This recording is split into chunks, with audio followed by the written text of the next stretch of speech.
I love everything from the 70s, 80s and 90s. That is why I started this channel, to celebrate everything that's vintage. My main goal is to create nostalgia and help expose new viewers to actors and movies from days gone by. In this week's video, I'm taking a look at 10 handsome actors that you probably forgot about. Follow the yellow brick road.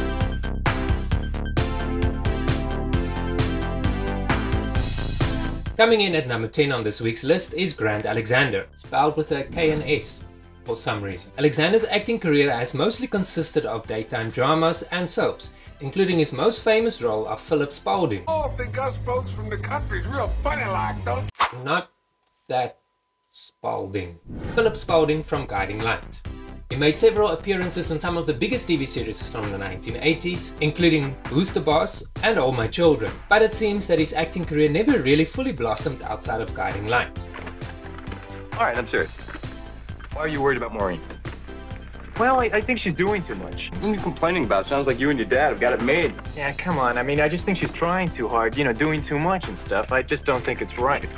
Well, in that case, you have got to help her rethink her priorities. He played the character of Philip Spaulding for 26 years, between 1983 and 2009.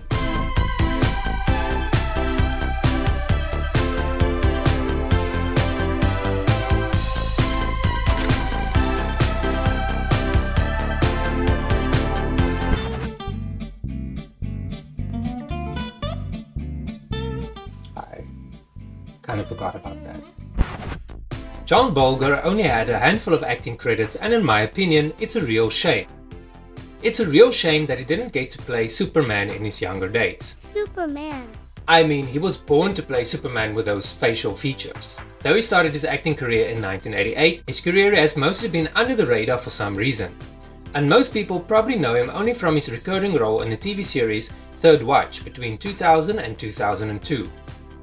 Do you remember him from back in the day? Do you remember him playing a security guard in the Arnold Schwarzenegger movie Twins? Let me know in the comments. I love the 70s and 90s and especially the 80s. That was when music was still playing on MTV. And that is why I created this channel. I stay in a tropical paradise, but there is one downside to living in such a remote location. There isn't much to do here. Sure, we have restaurants, shopping and drive-thru, but that is about it. So, to keep myself entertained, I'll be reenacting some of the most iconic moments from the 1980s in a video series that'll premiere next year. So, stay tuned and subscribe. Michael Blodgett was very cute back in the day with his tranquil blue deep eyes. Can I tell you a secret? I kind of wish I had eyes like his.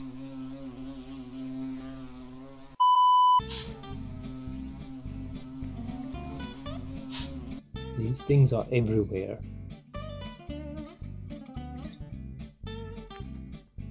I don't even know what this is in the garage.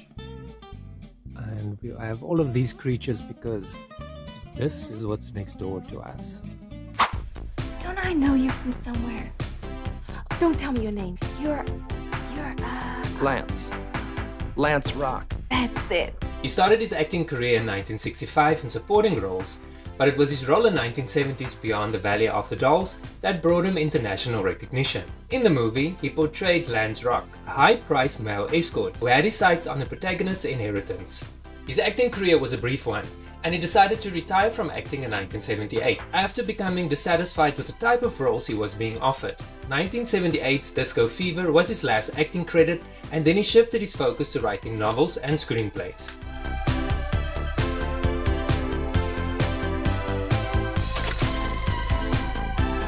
Another actor who got his big break in 1970s Beyond the Valley of the Dolls was David Gurian. And that was it. No, really. That was it. He didn't do any acting after this movie. Beyond the Valley of the Dolls is his only acting credit. He played the boyfriend of the protagonist and that was it. He never made another film or TV appearance after that, which is such a shame.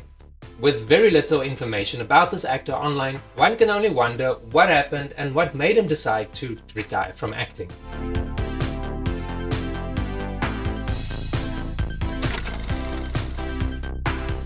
Jason Gedrick began his acting career as an extra in films such as Bad Boys, released in 1983, and Risky Business, also released in 1983, but most people probably remember him from his roles in the American TV series Murder One and Boomtown.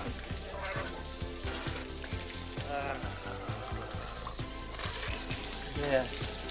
Could you believe that fire? First day. There we were, Adcox and me, pulling that lady right out of the fire's throat. I'm gonna be that good. Someday, you watch, you see. Throughout his acting career, he made several guest appearances on some of the biggest TV series, including Desperate Housewives, Ally McBeal, and How to Get Away with Murder. The dream of it all. You know, what would happen if I had this money? Really, what would I do? Sure, I'd love to say I'd give it away to charity, and and maybe I'd give a portion of it. But if I had to make something come true, what door does it open for me? And that's what's going to make the show really, really interesting. And some doors will open, and then will close, and then reopen. Do you remember this actor? Can you remember the first time that you saw him? Or do you remember the first time that you fell in love with him? Let me know in the comments. Remember John Bender from The Breakfast Club? Oh, but I do. Yeah. I want to be just like you. I bet quite a few of you watching this video had a crush on him back in the 80s. Not that I can blame you, of course. Eat my shorts. What was that? His role in The Breakfast Club was also the role that made him an overnight star. The role made him one of the 9 original members of the 1980s Brat Pack, along with Andrew McCarthy, Anthony Michael Hall, Demi Moore, Rob Lowe, Molly Ringwald, Emilio Estevez, and Ali Sheedy. His list of acting credits is already a mile long, but if you ask today's youth, they will probably know who Molly Ringwald and Rob Lowe was, but they will have a hard time telling you who this actor was.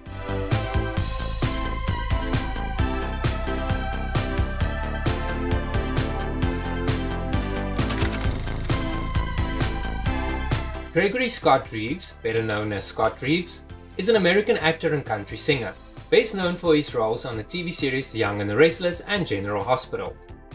This Emmy Award-winning actor only has 4 film credits to his name, including the critically panned Friday the 13th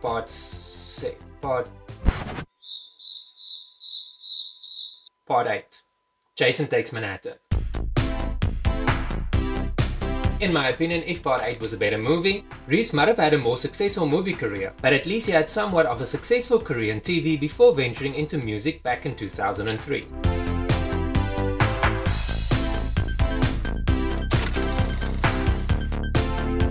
Does the name David Moscow ring any bells? Despite having 25 acting credits to his name, most people probably don't know who he is or even remember him.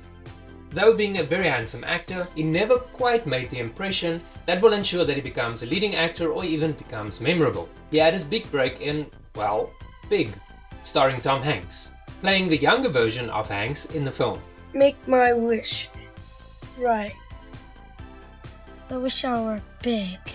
He turned into quite a looker as he got older, but alas, his acting career was never meant to be.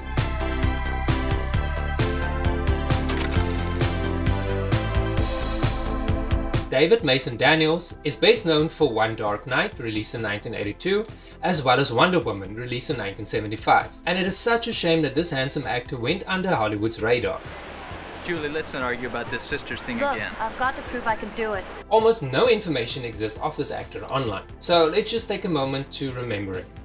Oh, knock it off. I'm fed up with your games.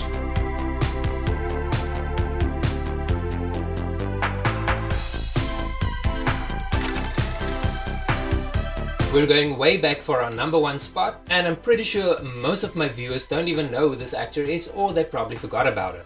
Geoffrey Horne started his acting career in the early 50s with roles in Broadway flops, before getting a role in The Bridge Over the River Kwai in 1957, which led to a 5-year contract with movie producer Sam Spiegel. He had a fairly successful acting career in the decades that followed, but not so much as legends from the same era like Clint Eastwood, James Dean, Sean Connery or John Wayne. Thank you for watching this video. If you enjoyed this video, please remember to click like and subscribe so you can stay up to date as soon as I post new videos. For a similar video to this one, click on this link.